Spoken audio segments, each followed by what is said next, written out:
అటవీ శాఖ మంత్రికి ఒక అద్భుతం చేశారు పవన్ కళ్యాణ్. వాస్తవంగా ఏనుగులొచ్చి ఊళ్ళ మీద పడి, ఊళ్ళల్లో ఉన్నటువంటి పంట పొలాలు, ఇళ్ళు కూల్చడాలు, లేకపోతే మనుషుల్ని తొక్కడాలు ఇట్లాంటి అనేకం చూసాం. సరే దానికి తను అటవీ శాఖ మంత్రి అవ్వగానే దానికి సంబంధించినటువంటి ప్రయత్నాలు చేసుకొచ్చారు. కాంగ్రెస్ ప్రభుత్వమైనా ఈయన సినీ నటుడుగా ఈయనకున్నటువంటి గుర్తింపు అక్కడ ఉన్నటువంటి వాళ్ళు కూడా చూస్తుంటారు. ప్లస్ ఆ అభిమానం ఉంది కాబట్టి కాంగ్రెస్ ప్రభుత్వంతో అక్కడ మాట్లాడి సిద్ధరామయ్య అక్కడ అటవీ శాఖ మంత్రితో మాట్లాడి కుకీ ఏనుగులు ఏదైతే అక్కడ వాళ్ళు వినియోగించేటటువంటి అడవుల్లో వాటిని ఒక 4 తీసుకుని వచ్చారు. ఆ 4 ఏనుగులు ఇప్పుడు ఒకవైపున పనిచేస్తున్నాయి.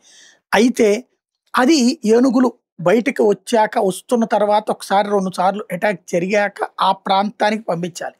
ఇది కాకుండా టెక్నాలజికల్‌గా ఏదన్నా సాధ్యమా అన్నటువంటి దాని మీద పవన్ కళ్యాణ్ తన సిబ్బందిని అడగడం, సిబ్బంది చాలా సిన్సియర్‌గా ఎఫర్ట్‌లు పెట్టడం, తన తన పార్టీకి సంబంధించిన వాళ్ళు సిన్సియర్‌గా ఎఫర్ట్ పెట్టారు. ఎవరు పెట్టారో తెలీదు గానీ, ఒక అద్భుతమైన ఆర్టిఫిషియల్ ఇంటెలిజెన్స్ బేస్డ్‌గా ఒక కొత్త ఎక్విప్‌మెంట్ కనుక్కున్నారు. ఈ కొత్త ఎక్విప్‌మెంట్ ఏంటంటే, ఏనుగులు వస్తున్నప్పుడు గుర్తించి 2 పనులు చేస్తుంది. ఒకటి అటవీ శాఖకి సంబంధించిన అధికార యంత్రాంగానికి మెసేజ్ చేస్తుంది. ఇదిగో ఇట్లా జరుగుతోంది అన్నటువంటి. ఆ వీడియోనే వచ్చేస్తుంది వాళ్ళ దగ్గరికి. రెండవది వచ్చేటప్పటికి ఆ ప్రాంతంలో ఏనుగుల్ని తరిమేయడం కోసం వాడేటటువంటి శబ్దాలు ఉంటాయి కదా! ఏది తుపాకీ పేల్చినట్టు పెద్ద పెద్ద శబ్దాలు ఈ ఏఐ చేస్తుంది. వెంటనే ఏనుగులు ఇటు రావడం మానేసి వెనక్కి పరిగెడతాయి అన్నమాట.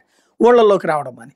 ఇట్లాంటి ఆర్టిఫిషియల్ ఇంటెలిజెన్స్ బేస్డ్ ఎక్విప్‌మెంట్ కనుక్కున్నారు. వాటికి ప్రాక్టికల్‌గా సక్సెస్ అవుతున్నదని గుర్తించారు. ఆ విషయం అంతా సక్సెస్ అయ్యాక పవన్ కళ్యాణ్ గారు ప్రకటించారు. ఇది మరికొన్ని రోజులు చూస్తారు. ఇది ఇప్పుడు ఈ శీతాకాలం అప్పుడు కొంత తక్కువ ఉంటది. ఎండాకాలం అప్పుడు వస్తుంటాయి. ఇవి గనక సక్సెస్ అయితే దేశం మొత్తానికి ఓ మాట చెప్పాలంటే ఇతర దేశాల్లో కూడా ఇవి వినియోగించదగ్గయి అయితాయి. పవన్ కళ్యాణ్ ఒక జాతీయ, అంతర్జాతీయ స్థాయి పరిష్కారం చూపిన వాళ్ళవుతారు. ఇప్పుడు ప్రస్తుతానికైతే ఆర్టిఫిషియల్ ఇంటెలిజెన్స్ బేస్డ్ ఎలక్ట్రానిక్ ఎక్విప్‌మెంట్‌ని కనుక్కున్నాక, అది అమల్లో పెట్టాక, ఒక చోట ఏనుగులు అట్లా వస్తున్నప్పుడు గుర్తించి అవి శబ్దాలు చేసి వెనక్కి పారిపోయిన విజువల్స్‌తో సహా తనే ట్వీట్ చేయడంతో ఈ విషయం బయటకొచ్చింది. ముందు బిల్డప్ చేసుకోవడం, అతి ప్రచారం చేసుకోవడం. మేము అట్టా చేయబోతున్నాం, ఇట్టా చేయబోతున్నాం, కట్టడి చేస్తాం, తాట తీసేస్తాం, జాగ్రత్త అటు ఇటు లేకపోతే సాంకేతిక పరిజ్ఞానం మాట్లాడడం, ఆ దేశం వాళ్ళతో మాట్లాడి, ఈ దేశం వాళ్ళతో మాట్లాడి ఇట్లాంటి బిల్డప్‌లు ఏమీ లేదు. సిన్సియర్‌గా చేసుకెళ్లారు. ప్రాక్టికల్‌గా అమలు చేశారు. గ్రేట్.